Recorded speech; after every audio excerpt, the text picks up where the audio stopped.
Sa karagdagan pa nating mga balita, pag-uulat mula naman sa himpilan ng DWALFM, Radyo Totoo, CMN, Batangas. CMN Live Nation. Renz Belda, magandang araw sa iyo. Magandang umaga Ariel, magandang umaga Pilipinas. Bilang patunay sa adhikay ng pamahalang bayan ng Malbar, nauunahin ang pagtugon sa pangailangang pangkalusugan at kapakanan ng bawat mamamayan formal na lumagda sa Memorandum of Agreement ang lokal ng pamahalaan sa iba't ibang ospital sa pagpapatupad ng medical assistance to indigent at financially incapacitated patient.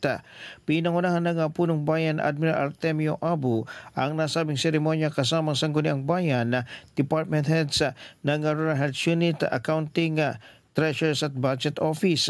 Sa programang ito, masisiguro ang tulong pinansyal para sa Malbarenyong higit na nangangailangan sa panahon ng kagipitan sa pagtugon sa pangailangang pangkalusugan epektibo ngayong taon.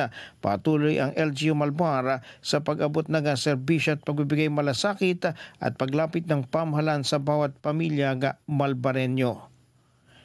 Mula sa DWALFM 95.9, ito si Renz Belda ng CMN Batangas, nag-uulat live para sa CMN Pilipinas. CMN Live Nationwide. Maraming salamat, Renz Belda, mula po naman sa himpilan ng DWALFM, Radyo Totoo, CMN Batangas.